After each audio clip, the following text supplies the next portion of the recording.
Hello, everyone. Welcome to this live session. Thank you for joining me. In this session, I will be continuing my learnings from this book by Thich Nhat Hanh, Work. This book is basically it is everything about how one can find peace and joy in the workplace, right? While doing everything, how we can find our peace and joy. So basically, what Thai says is that regardless of whatever work we do, right, the freedom, if we are mindful of the activity that we are doing right then and there, we can find freedom and we can generate peace there and then, right? So basically it's all about what we do is that we get stuck in our mental patterns of our background noise is going on, the patterns are going on in our mind, regarding this or that. So how we can be free of those patterns so that we can enjoy whatever we do, whether that work is suiting our profile or not suiting our profile. Because when we are mindful, when we are mindful in whatever we do, a higher quality of energy starts flowing through us, and that higher quality of energy ensures that you enjoy the work. And over time what happens is that it may bring you closer to your life purpose, right?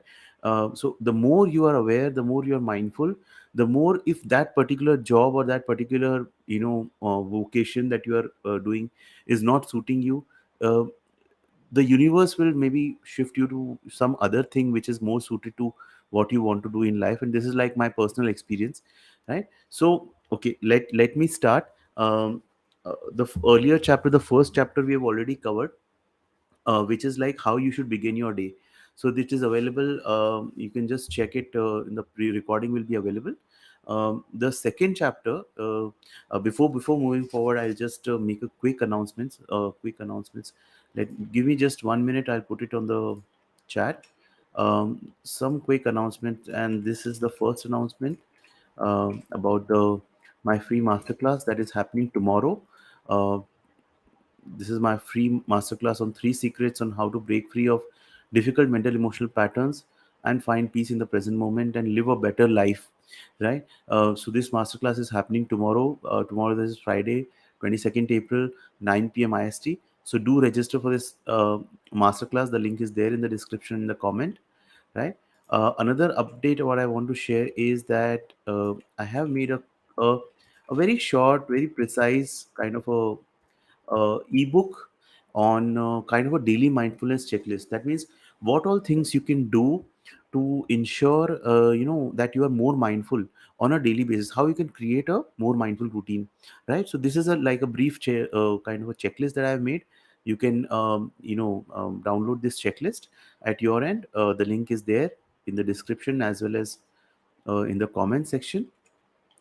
Another update is that I'm here to help you out in your quest for a more mindful life, for a more for a life which is much more balanced emotionally, mentally, less of stress. Especially if you are like a home-based entrepreneur like me, I know the stress, right? Being an entrepreneur, so you know whatever is your challenge in terms of your difficult life patterns, emotional patterns, anxiety, stress. So one thing is, whatever the videos that I'm doing, you can get help through that videos. Hello, hi, thank you so much. Facebook user, I'm just able to see Facebook user, right? So I'll have to just say hello Facebook user.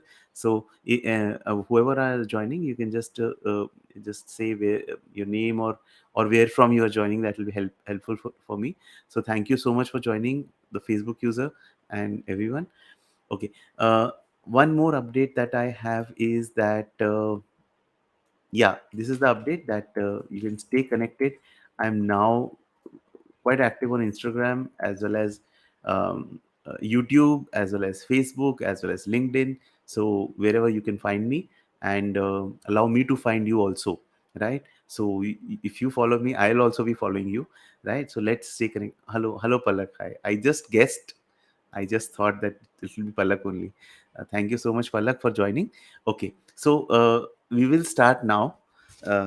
So basically, what Thai says is that this is the first kind of chapter two. The first thing what Thai says is that We are used, I'm just picking up the main points, right? I'm just picking up the main points. See, whatever this book has, I will not be able to replace that, but let me just capture the main points, and better I will advise everyone to buy this book. Next time what I'll do is that I will also post the link to this book in my in the description, so that it is easy for everyone to purchase. It's like a very small 100-page book, but sometimes what happens is the smaller the book, the actually the deeper the message. Like I am, I am like a book lover, book reader, so I have all these books and much more. you know some books are just, but some books are very deep. They are very uh, small but deep. So this is one of the books, right? So it says that we are used to making a distinction between work time and free time, right? But this way of thinking lessens our joy. So whatever work we do, do not make the distinction between that this is my work time. So there is this concept of work life balance, right? uh, this is my work time, this is my suffering time, and then this is my family time, or this is my free time where I will enjoy, I will have a blast and everything. So what happens is that because of this thinking, what happens is that when you're doing your work, you're craving your free time, right? You are looking for the free time, right? And then another thing what happens is that when you are having your free time, and I've been a corporate professional for 15 years. So when you are having your free time, which is like Sunday, by Sunday evening, what it comes is that you start dreading, the work time. So what Thai says tries to say is that we can work in such a way that we realize that we have a lot of choices in whatever we do, right? See, when will you have the choice in whatever you do? It's easy to just listen to this, that we'll have choice. We'll have choice when we do anything, be it washing clothes, or we be walking, or driving or something, is when we are out of our mind. That is only when we will be free, right? So the only thing that we need to do is that we need to be free, right? Free from our thinking mind. What Eckhart says, getting free from our thinking mind, right? So if we are free, we can find peace and happiness in the most kind of a menial, or kind of a boring things that we do, right? uh, so, and that has, you and I, we all need to train ourselves for doing that. That doesn't come because, see, what happens is that all these patterns of being in the thinking mind, we have inherited from our ancestors, and we have inherited from our parents. So that are like very very deeply rooted. If you see the habit energies, the rush, the tendency of always keep on rushing, is very very deeply rooted in us. So the first step is to stop and recognize that this energy is making me do this, making me, you know uh, uh, uh, uh, be in a rush of going from one place to another. So I'm doing this video, right? Am I fully present in this video, or this video is just for me a kind of a milestone for, going from point A to point B, doing something else? So whatever we do, just doing that with our full mind. I'm here reminded about this movie 83, right? Some of you might have seen that movie. When we do something with love and with peace, and it shows, right?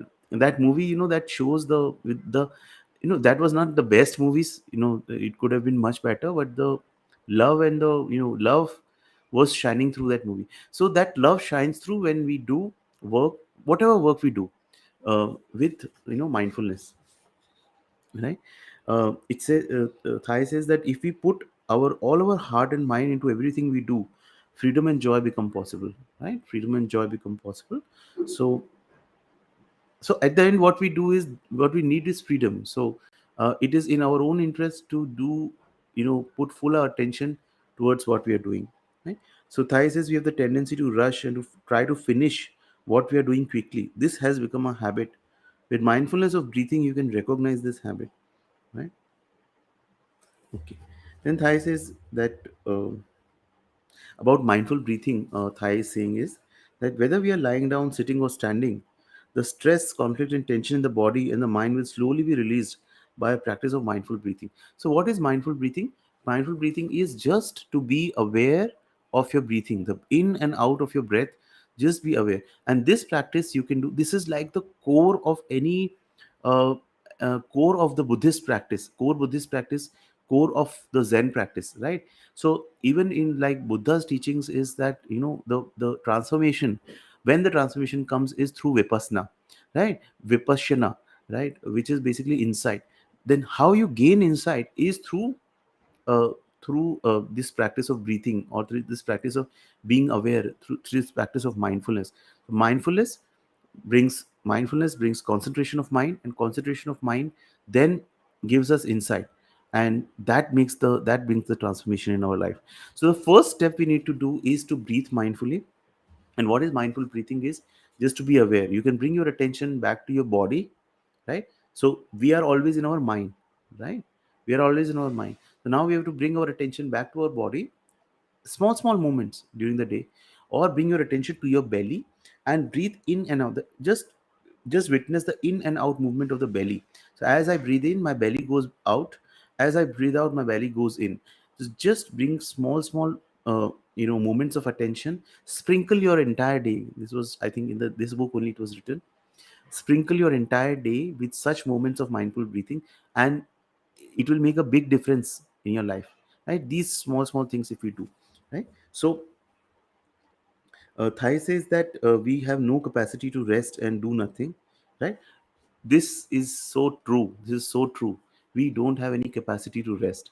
When we even want to rest, our body says, I'm tired, but our mind just keeps us engaged in everything, right? So Thai says, even if we have a rare moment of quiet at our desk, we talk on the phone or browse the internet. We are workaholics. We always need to be doing something, right? And this is not a workaholism, or it is not a very good thing to be.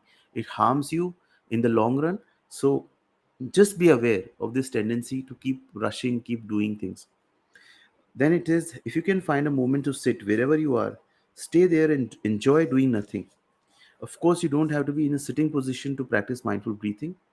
You might be standing in a line to photocopy something at work, or waiting to talk with a colleague. You may be out at lunch or waiting to get a cup of tea or coffee. You can practice mindful breathing anywhere and focus on enjoying yourself and the presence of the people around you. Right? So that is something we can do.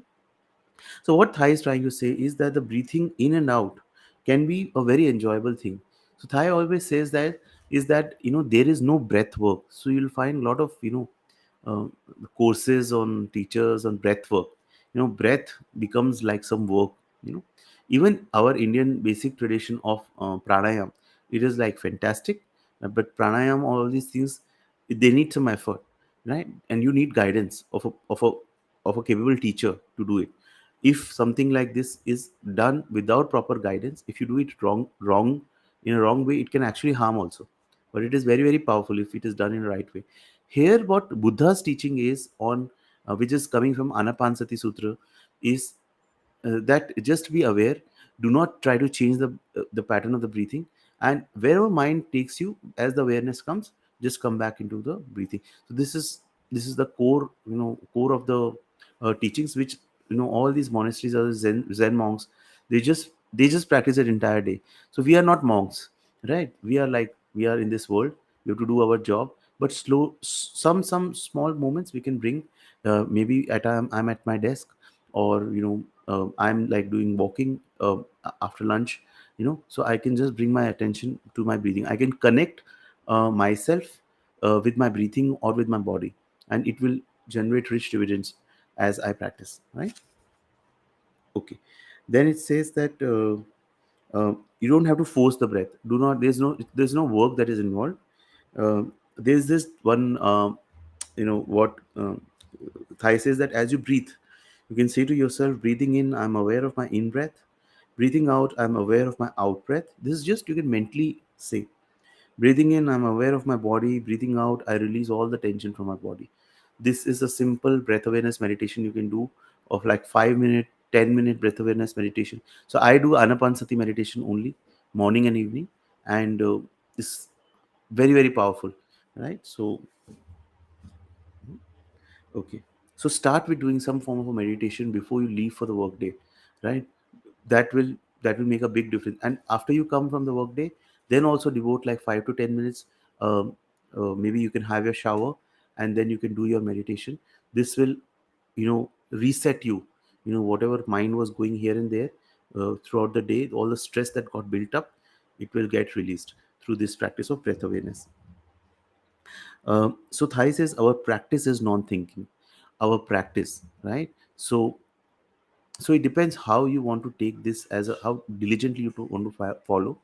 So in Zen, the tradition, the practice is basically uh, uh, going beyond the thinking mind, not thinking. This is the secret of success. Don't try to find, so this is beautiful. Don't try to find solutions with your thinking mind. You just plant a seed and let it grow underground. The solution will come to you when it's right. Right? The time when you are not working can be very productive if you know how to focus on the present moment. If you know how to do this, you won't become a victim of anxiety or stress or suffer from depression. So this is what, even the great inventors and all those people, they, have been, they've got their most brilliant ideas when they were actually not working. They were just relaxing. And that is why one very important thing I want to say is that, and this is I've learned from my business mentor, Siddharth Rajshekhar, is what he says is that always have a try to have a 4 hour, 4 day work week, right? Do not fill your entire day. See, if you're in a job, then it's a different thing, right? But if you are kind of home based entrepreneur, you have freedom to choose your work hours. Do not have too many priorities. Have gaps between the tasks. Maybe you can have three priorities in a day. Have some gaps between the tasks, and try to we have like a 4 hour or at max 5 day work week. What basically it does is that it frees your mind to think. So if you're a business person, you need to think a lot strategically, right? And those strategic thinking, those strategic thoughts actually come when you are relaxed, not when you are like a headless chicken and you are just running here and there. So what we do, we are like just trying to close our to-do list for the day. No, we have to just think straight. Even if you're in a job, just spend some time thinking strategically on how you can improve, how you can add more value. And this requires us to have some quiet time. And you can find that quiet time even in your work day, not necessarily outside it. Only and only if we don't kind of fill our workday with a lot of gadgets. And uh, so what we do is that, at the workplace, we have our gadgets. We, listen to a lot of things, or we watch Instagram or a lot of things. And once we come home, then then it is Netflix or Amazon Prime or whatever you have, right? So uh, staying with your breath and watching your breath, it may sound boring, but it's very very nourishing and very very healing, right? Okay. uh, then the space to breathe. Here basically Thai says that it is very helpful if you create a space, right? So I always teach, my students that, create a kind of a dedicated place at your home, or even if you don't have a separate place for meditation, you can create a small place where you can decorate that place, and that can be your meditation place, that can be your mindfulness place, right? So what it does is that this place can remind you to breathe. You can like arrange it, decorate it with flowers or something, right? And Thai also says that this is a good suggestion, that if you have colleagues who are interested in joining you in the practice of breathing, you can find it. So this is just a thought, that why can't in offices they can have like, every office can have like a small meditation room or meditation area where people can come, be practice mindful breathing 5-10 minutes, recharge themselves, and then get back to work, right? And the more people meditate in group, the group energy is much more stronger than the individual energy, right? So something like a dedicated, like a half-hour session before start of the workday and at the close of the workday, and it is like whoever wants to come can come, do the mindful breathing, and then recharge themselves and go. That is like, that is something corporates can do. All the, at least the big corporates who have those funds and who have those facilities, can think about doing this, right? Then there's this section on bell of mindfulness, where basically Thai says that you can have a kind of a small bell at your home, and you can just ring it. You can put it in your bag, or you can keep it on your desk, and you can just tap it gently. And that ring, that basically when the bell rings, that is like an invitation. Think of it as an invitation of the Buddha to come back in the present moment, right? Now the good thing that you can do, so Thai says that when we hear the sound of the bell, when we hear the sound of the bell, we are reminded to come home to ourselves, to come back to our breathing. In Plum Village, the tradition in which basically which is started by Thai, what they do is that they have this kind of a bell, which rings at a specified frequency of 15 minutes, and all the monks, whatever they are doing, they just leave everything aside, and they just come back to their breathing for three breaths, and then they start their work. So this is like a wonderful thing. At Plum Village, they have designed a bell of mindfulness. It is a Chrome extension, so you can search it as a Chrome extension, mindfulness bell. There are a lot of apps also. You can configure it on for Android, for Mac, where like mindfulness bell timer and those apps are there, which you can configure and set like for 50. So I have a like timer for 15 minutes, and that timer, when the timer in that bell goes, I bring myself back to my breathing, or I bring myself back to my body, or I decide to maybe get up and just move, stretch, and then come back to my come back to my work, right? So that is something we can do. uh, Again, one more thing that Thai says is that anything in your daily life can be a bell of mindfulness. It can be a phone that rings. It can be a digital watch which sounds, maybe sounding the hour or half an hour, a clock chiming, church bells ringing, sound of an elevator, like we have the sound ting when the elevator reaches a particular floor. That can be a mindfulness bell. uh, Stop sign, like the red light, or the stop sign when you see on the road, or a red traffic light. You can use all these as an opportunity to stop thinking, come back to your breathing and your body, and enjoy the few moments of peace.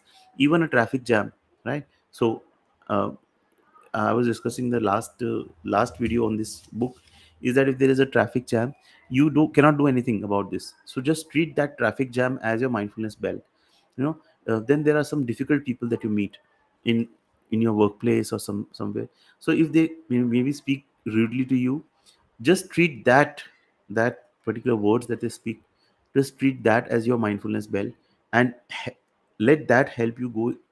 Instead of reacting to that particular person, just take that as a moment to go deep inside you, and then generate the energy of mindfulness, and then it may be possible that you respond in a better way rather than reacting to that person, right? So these were some points that I thought to share. This is like a long kind of suggestions, long kind of tips. So I will just, in this video, I'll restrict myself to these tips. And from maybe next session, I'll cover from sitting for the sake of sitting, mindful walking, practicing walking meditation, eating at work, restroom meditation, answering the phone. Lot of good valuable ideas are there, so I'll be covering those in the future kind of sessions. So stay tuned. Thank you so much for joining. I hope uh, this was useful in some way, and if you have anyone has any questions, do put it in the chat. um, right. Okay. Okay, then. Thank you so much, who all have joined, and thank you so much. Take care of yourself. Good night, good evening, good night.